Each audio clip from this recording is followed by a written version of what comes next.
गाजी इस मूवी का second part है। अगर आपने पहला पार्ट नहीं देखा तो मैं ऊपर आई बटन में दे दूंगा, आप वहां से जाकर देख सकते हैं ताकि आपको आगे की स्टोरी अच्छे से समझ आए। मूवी की शुरुआत होती है एक बहुत बड़े डेंजर के साथ। जगह होती है अमेरिका का सबसे सुरक्षित स्थान, व्हाइट हाउस का ओवल ऑफिस। बाहर सब कुछ शांत दिखता है, लेकिन ये शांति उस आने वाली तूफान से पहले की है जो पूरे वर्ल्ड में ह्यूमंस और म्यूटेंट की लाइफ हमेशा के लिए बदलने वाली है। लेकिन अचानक सिक्योरिटी गार्ड्स को कुछ अजीब सी हवा का एहसास होता है। पलक झपकते ही हवा में एक गहरा नीला स्मोक उड़ता है और एक मिस्टीरियस ब्लू स्किन म्यूटेंट सामने आता है। इसके पास पावर है टेलीपोर्टेशन की। ये एक ऐसी एबिलिटी है जिससे एक सेकंड में नीले स्मोक के साथ गायब होकर दूसरी जगह पर पहुंचा जा सकता है। गार्ड्स संभल पाते इससे पहले ही म्यूटेंट हवा में छलांग लगाता है। गार्ड्स गोलियां चलाते हैं पर वो सिर्फ खाली स्मोक को ही भेद पाती है। वो गार्ड्स को वॉल से पटकता है, प्रेसिडेंट के बॉडीगार्ड्स की बंदूकों को एक तरफ फेंकता है और सीधे प्रेसिडेंट के पर्सनल ऑफिस यानी ओवल ऑफिस के अंदर अटैक कर देता है। प्रेसिडेंट डर से कांपने लगते हैं। अटैकर म्यूटेंट अपनी जेब से एक तेज नाइफ निकालता है और वार करने ही वाला होता है कि आखिरी सेकंड में एक सीक्रेट सर्विस गार्ड उस पर गोली चला देता है। वो म्यूटेंट दर्द से चीखता है और एक ही पल में धुएं के साथ वैनिश हो जाता है। उस म्यूटेंट का नाइफ पीछे छूट जाता है पर उस पर एक डेंजरस मैसेज लिखा होता है। उस पर लिखा था म्यूटेंट्स फ्रीडम नाउ। इधर दुनिया नफरत की आग में जल रही थी और दूसरी तरफ कनाडा के फ्रीजिंग कोल्ड और स्नोवी अल्काली लेक में अकेला खड़ा था लोगन। लोगन एक ऐसा म्यूटेंट है जिसकी नसों में आम ब्लड नहीं बल्कि वर्ल्ड की सबसे स्ट्रॉन्ग मेटल एडमेंटियम का कंकाल है और 6 तेज क्लोज डले हुए हैं। इसके पास किसी भी घाव को सेकंडों में ठीक कर देने वाला हीलिंग फैक्टर है। लेकिन उसके पास सिर्फ एक चीज नहीं है, वो है उसका पास्ट। लोगन महीनों से इस भीषण ठंड में अपने बीते हुए कल की मेमोरीज को ढूंढ रहा था। वो प्रोफेसर एक्स के दिए हुए सुराग पर अल्काली लेक के सीक्रेट बेस में पहुंचता है, पर वहां पर उसे सिर्फ कंक्रीट से बंद पड़ा एक खाली डेसर्टेड मिलिट्री बेस मिलता है। सन्नाटे और बर्फीली हवाओं के सिवा वहां उसकी यादें लौटाने वाला कोई नहीं था। डिसअपॉइंट होकर लोगन अपनी बाइक स्टार्ट करता है और वापस न्यूयॉर्क की तरफ लौट जाता है। न्यूयॉर्क में Xavier school for gifted youngsters में लौटकर लोगन का सामना अपने पुराने फ्रेंड से होता है। स्कूल में सब नॉर्मल दिख रहा था लेकिन अंदर ही अंदर टेंशन थी। लोगन की मुलाकात रॉक से होती है जो कि अपने बॉयफ्रेंड बॉबी यानी कि आइसमैन के साथ समय बिता रही है। बॉबी के पास आइस जमाने की सुपर पावर्स है। वहीं उनका एक और साथी जॉन यानी कि पायरो माचिस की तिल्ली से आग की लपटों को कंट्रोल करने की प्रैक्टिस कर रहा होता है। पर इन सब में लोगन की नजरें ढूंढती हैं सिर्फ डॉक्टर जीन ग्रे को। जीन एक पावरफुल म्यूटेंट है जो दूसरों का माइंड पढ़ सकती है और चीजों को हवा में उड़ा सकती है। जीन और लोगन के बीच एक गहरा अट्रैक्शन है, लेकिन जीन की वफादारी स्कॉट समर्स यानी साइक्लोप के साथ होती है। और दूसरी तरफ हमें पता चलता है व्हाइट हाउस पर हुए उस अटैक के पीछे म्यूटेंट्स का कोई ग्रुप नहीं है बल्कि एक बहुत ही डेंजरस इंसान का दिमाग था, कर्नल विलियम स्ट्राइकर। स्ट्राइकर एक पूर्व मिलिट्री साइंटिस्ट और म्यूटेंट विरोधी विलन है। वो म्यूटेंट से सख्त नफरत करता है और पूरी दुनिया से उनकी नस्ल का पूर्ण सफाया यानी जेनोसाइड करना चाहता है। स्ट्राइकर की इस नफरत की वजह उनका अपना परिवार था। उनका अपना बेटा जेसन स्ट्राइकर एक म्यूटेंट था। जेसन के पास दूसरों के माइंड में भयानक इल्यूजन्स पैदा करने की एबिलिटी थी। जब स्ट्राइकर उसे ठीक नहीं कर पाया तो जेसन ने अपनी शक्तियों से अपनी माँ को सुसाइड करने पर मजबूर कर दिया। तब से स्ट्राइकर के दिल से दया खत्म हो गई। उसने अपने ही बेटे के दिमाग से एक खास माइंड कंट्रोल फ्लूइड निकाला और उसे अपना गुलाम बायो वेपन बना लिया। व्हाइट हाउस हमले के बाद स्ट्राइकर अमेरिकी प्रेसिडेंट से म्यूटेंट्स के खिलाफ एक्शन लेने की परमिशन ले लेता है। उधर स्कूल में म्यूटेंट्स के लीडर प्रोफेसर चार्ल्स एक्सेवियर हमलावर का पता लगाने के सबसे सीक्रेट कमरे सेरिब्रो का यूज करते हैं। सेरिब्रो एक ऐसा सुपर कंप्यूटर है जो प्रोफेसर एक्स की माइंड वेव्स को पूरी दुनिया में फैला देता है। प्रोफेसर एक्स उस म्यूटेंट का दिमाग स्कैन करते हैं और उन्हें उनकी लोकेशन न्यूयॉर्क के एक पुराने चर्च में मिलती है। प्रोफेसर एक्स तुरंत स्टॉर्म जो मौसम को कंट्रोल कर सकती है और जीन ग्रे को उस म्यूटेंट को रेस्क्यू करने भेजते हैं। जब स्टॉर्म और जीन उस चर्च में पहुंचती हैं तो उन्हें एक वहां डरा हुआ म्यूटेंट मिलता है जिसका नाम है कर्ट वैगनर यानी कि नाइट क्रॉलर। नाइट क्रॉलर भले ही एक दानव जैसा हो लेकिन उसका दिल बेहद इनोसेंट और रिलीजियस है। जीन अपनी पावर से नाइट क्रॉलर के दिमाग में जागती है और उसे पता चलता है कि नाइट क्रॉलर ने व्हाइट हाउस में प्रेसिडेंट पर अटैक अपनी मर्जी से नहीं किया था बल्कि स्ट्राइकर ने उसकी गर्दन में अपना माइंड कंट्रोल लिक्विड डालकर उससे ये खौफनाक काम करवाया था। स्ट्राइकर अपना अगला प्लान चलाने के लिए उस प्लास्टिक जेल में पहुंचता है जहां मैग्नेटो बंद था। स्ट्राइकर मैग्नेटो की गर्दन में भी वही माइंड कंट्रोल लिक्विड डाल देता है। बेबस मैग्नेटो दर्द से चीखता है और उसके मुंह से प्रोफेसर एक्स के स्कूल के सीक्रेट रास्तों और उनकी मशीन सेरिब्रो के सारे सीक्रेट्स बाहर आ जाते हैं। सीक्रेट्स मिलते ही स्ट्राइकर देर नहीं करता। रात के अंधेरे में स्ट्राइकर भारी भरकम आर्मी लेकर प्रोफेसर एक्स के स्कूल पर एक भयानक मिलिट्री अटैक कर देता है। सैडली उस समय प्रोफेसर एक्स और साइक्लोप्स स्कूल में मौजूद नहीं थे। स्कूल पर अटैक होते ही बच्चों की चीखें गूंज उठती हैं। तभी अंधेरे से निकलता है वुल्वरीन। अपने साथियों और मासूम बच्चों को बचाने के लिए लोगन पूरी तरह से फाइट के मूड में आ जाता है। उसके हाथों से एडमेंटियम क्लोज बाहर निकलते हैं और वो अकेला स्ट्राइकर के दर्जनों कमांडोज पर टूट पड़ता है। लोगन बच्चों को अंडरग्राउंड सीक्रेट रास्तों से भागने का रास्ता दिखाता है। वो खुद स्ट्राइकर के सामने आता है। स्ट्राइकर लोगन को देखकर मुस्कुराता है और कहता है, तुम हमेशा से एक जानवर ही थे लोगन, मैंने सिर्फ तुम्हें हथियार बनाया था। लोगन, रोग, आइसमैन और पायरो किसी तरह कार में बैठकर स्कूल से भागने में सफल हो जाते हैं, लेकिन स्ट्राइकर कई बेगुनाह म्यूटेंट बच्चों को बंदी बना लेता है और सेरेब्रो मशीन के मेन पार्ट्स चुरा कर ले जाता है। और दूसरी तरफ स्टोरी में एक बहुत बड़ा ट्विस्ट आता है। मैग्नेटो की सबसे वफादार साथी मिस्टिक एक बहुत बड़ा गेम खेलती है। मिस्टिक जेल के हेड गार्ड्स का रूप बदलकर उसके ड्रिंक में लिक्विड मेटल मिला देती है। जब वो गार्ड मैग्नेटो के ट्रांसपेरेंट प्लास्टिक सेल के पास जाता है तो मैग्नेटो मुस्कुराता है। मैग्नेटो अपनी पावर से उस गार्ड के ब्लड से सारा लोहा खींच लेता है। वो उससे लोहे की गोलियां बनाता है और प्लास्टिक जेल के परखच्चे उड़ा देता है। यहाँ पर मैग्नेटो का यह ब्रेकआउट साबित करता है कि उसे कैद करना इंसानों के बस की बात नहीं है। स्कूल से भागे हुए लोगन,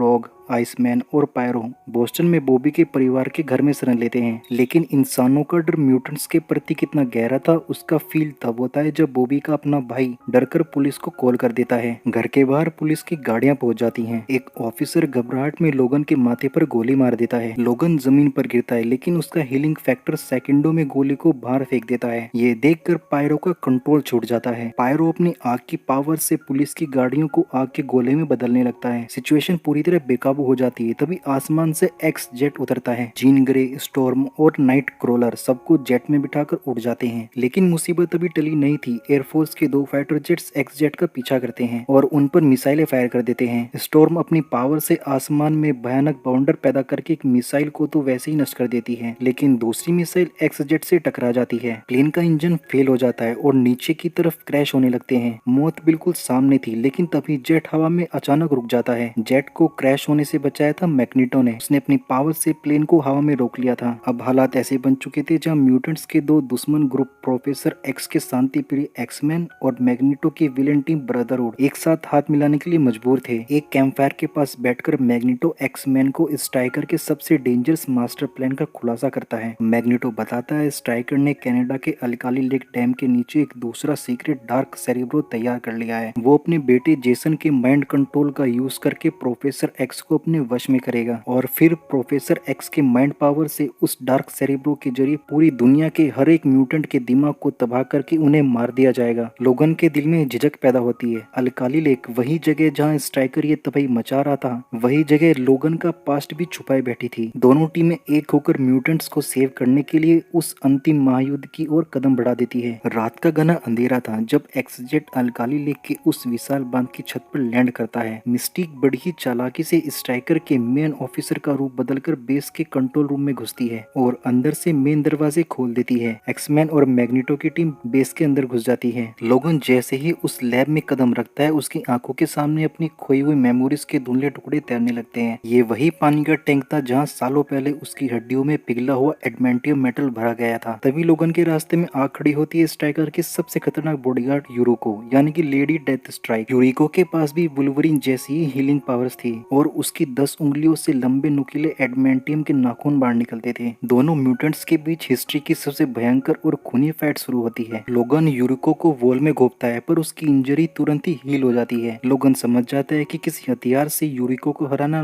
नामुमकिन है। तभी लोगन की नजर पिघले हुए एडमेंटियम मेटल के टैंक पर पड़ती है। लोगन अपनी पूरी ताकत से उस पाइप को यूरिको की बॉडी में घोंप देता है। भारी गर्म एडमेंटियम यूरिको के शरीर में भर जाता है। कुछ ही सेकंड्स में यूरिको की पूरी बॉडी मेटल बनकर भारी हो जाती है और वो पानी के टैंक में हमेशा के लिए डूब जाती है। उधर बेस के दूसरे हिस्से में तबाही शुरू हो चुकी थी। स्ट्राइकर के बेटे जैसन ने प्रोफेसर एक्स के दिमाग पर पूरी तरह से कंट्रोल कर लिया था। प्रोफेसर एक्स डार्क सेरेब्रो की चेयर पर बैठे थे। सेरेब्रो एक्टिवेट हो चुका था। अचानक पूरी दुनिया में हर म्यूटेंट, चाहे वो बच्चा हो या बड़ा, अचानक अपने सिर को थामकर जमीन पे गिर पड़ता है। उनके कानों से ब्लड बहने लगता है। प्रोफेसर एक्स की माइंड वेव्स हर म्यूटेंट्स के दिमाग को चीर रही थी, लेकिन तभी सेरेब्रो रूम के अंदर एंटर करते हैं मैग्नेटो और मिस्टिक। मैग्नेटो मशीन के लोहे के ढांचे को अपनी पावर से मोड़ देता है और जेसन के माइंड कंट्रोल का डायरेक्शन बदल देता है। मैग्नेटो प्रोफेसर एक्स को नया ऑर्डर दिलाता है, अब म्यूटेंट्स को छोड़ो और पूरी दुनिया के इंसान के दिमाग को खत्म कर दो। इंसानों की सफाई का ये ऑर्डर देकर मैग्नेटो, मिस्टिक और आग की पावर्स वाला पायरो स्ट्राइकर का हेलीकॉप्टर चुराकर वहां से भाग निकलते हैं। एक्समैन की टीम किसी तरह उस डार्क सेरेब्रो के रूम के पास पहुंचती है। रूम पूरी तरह से लॉक था। नाइट क्रोलर अपनी टेलीपोर्टेशन पावर से